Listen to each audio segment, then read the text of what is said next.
Γεια σας.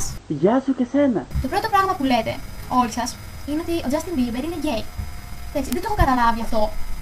Διότι ο Justin Bieber, πρώτον, τα έχει μαζί με τη Selena Gomez εδώ και 3 χρόνια. Υπάρχουν πολλοί που έχουν σχέση για να το κρύψουν. Και δεύτερον, έχει 40 εκατομμύρια believers να λιώνουν για πάρτι του. Και ο Ricky Martin έχει πολλές θαυμάστριες, αλλά αυτό δεν σημαίνει κάτι. Έχει παραδεχτεί ότι είναι ομοφυλόφιλος. Πρώτα απ' όλα το έχετε βγάλει μόνοι σας από το μυαλό σας και δεν μπορεί να το επιβεβαιώσει κανένας αυτό. Όπως μόνοι σου έχει βγάλει το συμπέρασμα ότι είναι straight. Δηλαδή, για να καταλάβω, βλέπουμε έναν γκέι τώρα. Και μας λέει για τι κάνεις. Θα καταλάβουμε από την πρώτη στιγμή που είναι γκέι, μόνο και μόνο από τη φωνή του. Σε κατάλαβα από τη φωνή. Δεν το ξέρετε καν τον Justin. Ενώ εσύ το ξέρεις. Ακούμε τα πάντα. Περιμένετε να μαζέψετε likes με αυτά. Λες και τα likes σε κάνουν άνθρωπο. Σε σένα πες αυτό που έχεις βάλει το Facebook σου από κάτω για να σου κάνουν εγγραφές και αιτήματα φιλίας. Δεν σημαίνει ότι ακούμε ντε και καλά μόνο Justin Bieber. Ακούμε και σύγχρονη μουσική.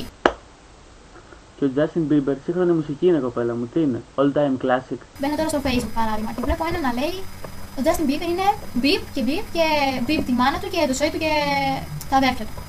Ναι, οκ. Αυτό είναι αστείο, διότι εντάξει τώρα, δεν τον ξέρετε τον Justin, δεν ξέρετε τον χαρακτήρα του, δεν ξέρετε καν τη μάνα του, τα αδέρφια του και όλα αυτά. Ενώ εσύ τους έχεις γείτονες, ξέρω εγώ. Το πιο αστείο τώρα στις μέρες μας Για πες να γελάσουμε λίγο. είναι ότι οι περισσότερες σελίδες βάζουν, ξέρω εγώ, δημοσιεύουν μια φωτογραφία και βάζουν τον Justin Bieber εδώ και έναν τζίτικα εδώ. Και λένε ποιος τραγουδάει καλύτερα. Α, all in all. Αυτό είναι σχετικό. Επειδή και 500 like. Απίστευτο που συμβαίνει show. Ο Justin Bieber δεν θα σταματήσει να είναι αυτός που είναι. Δυστυχώς. Τι θα καταλάβετε, δηλαδή θα αποδείξετε ότι ο Justin Bieber δεν ξέρει να τραγουδάει. Σκασίλα μας.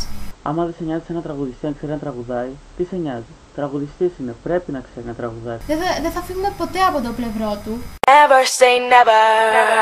Τώρα θα μιλήσω για την πιο ελεηνή σελίδα όλης της Ελλάδας στο Facebook. Για να λες κάτι τέτοιο σημαίνει ότι ξέρεις όλες τις σελίδες της Ελλάδος. Που αυτό δεν γίνεται.